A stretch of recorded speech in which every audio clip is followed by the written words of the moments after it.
నేను వైద్య వృత్తిని గౌరవిస్తాను. ఎందుకంటే వైద్యులు లేకపోతే మనం ఎవరం బతుకుండం. కరోనా టైంలో చూసాం, వాళ్ళు ప్రాణత్యాగం చేశారు మన కోసం. అట్ ద సేమ్ టైం సంప్రదాయ వైద్య విధానాన్ని కూడా ప్రేమిస్తా, గౌరవిస్తా. ఎందుకంటే ఇది ముందు జాగ్రత్తలకు పనికొస్తుంది. అది ఈ జాగ్రత్తలు దాటి మనం సమస్య అంటే ఈ జాగ్రత్తలు పాటించకపోవడం వల్ల మనం అనారోగ్యం పాలైనప్పుడు ప్రధాన వైద్యం పనికొస్తుంది, ఇంగ్లీష్ వైద్యం పనికొస్తుంది. కాబట్టి వీళ్ళని అభిమానించడం అంటే వాళ్ళని ద్వేషించడం కాదు, వాళ్ళని అభిమానించడం అంటే వీళ్ళని ద్వేషించడం కాదు.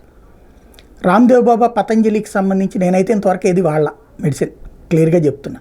కానీ అది ముందు జాగ్రత్తలకు పనికొచ్చినాయి, చాలా వరకు వాడుతున్నటువంటి. దాంట్లో వాడే తేనో గీనో ఇట్లాంటి బయట మనం కొనుక్కునే దాంతో పోల్చుకుంటే క్వాలిటేటివ్గా ఉన్నాయి.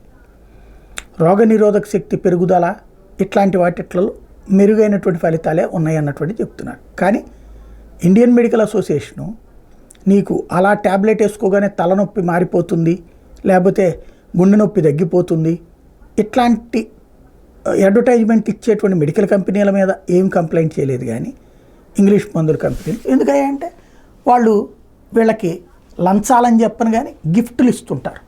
కాబట్టి ఈ డాక్టర్లకు సంబంధించినటువంటి సంస్థ అయినటువంటి ఐఎంఏ వాళ్ళ మీద ఒక్కటి కూడా చెప్పాల. ఏదో పేస్ట్లో ఉప్పు ఉందా, ఒక దాంట్లోనే ఉప్పు ఎక్కువైందని ఒకప్పుడు అడ్వర్టైజ్ చేసేవాళ్ళు, నీ పోళ్ళు పోతాయి, ఇప్పుడేం ఉప్పు ఉందో లేదో చూసుకున్నావు అంటారు. ఒకప్పుడు బూడిదతో వేసుకుంటే మొహం బగులుద్ది, నీకు నాశనం అయిపోతావు అని చెప్పి యాడ్లు ఇచ్చేవాళ్ళు, ఇప్పుడేమో నీ దాంట్లో బూడిద ఉందా అని చెప్పి అడుగుతున్నారు. ఇట్లాంటి దిక్కుమాల అడ్వర్టైజ్మెంట్లు ఇస్తున్నారు.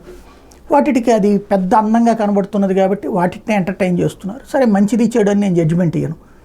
కానీ ఇప్పుడు ఐఎంఏ చేసిన కంప్లైంట్ మీద రామ్దేవ్ బాబాని పదే పదే అవమానించారు, మూడోసారి అవమానించారు. ఆయన నేను బహిరంగ క్షమాపణలు చెప్పడానికి సిద్ధంగా ఉన్నాను, నీకు అంతా తెలుసు, నువ్వు నాటకం ఆడుతున్నావు. ఇదే ముక్క మిగతా వ్యవస్థల మీద అనండి, ఎందుకని రావట్లేదు అక్కడ? ప్రత్యేకించి పతంజలి టార్గెట్ చేయడం, అందులో కరోనాకి సంబంధించి చికిత్స. చాలామంది ఇప్పుడు మరి కేరళ వైద్యంతో బతికారు కదా. ఇప్పుడు చనిపోయిన వాళ్ళు లెక్క చెప్తున్నాం, బ్రతికిన వాళ్ళు లేదు, హాస్పిటల్లో చనిపోయారుగా ఇంగ్లీష్ వైద్యం చేసుకున్న చోట కూడా. మరి వాళ్ళనే ఏమన్నా ఇంగ్లీష్ వైద్యాన్ని తప్పన్నావా? కాబట్టి అట్లాంటి దాన్ని బేస్ చేసుకుని ఇక్కడ ప్రత్యేకించి పతంజలిని టార్గెట్ చేయడం మాత్రమే నాకు నచ్చలా.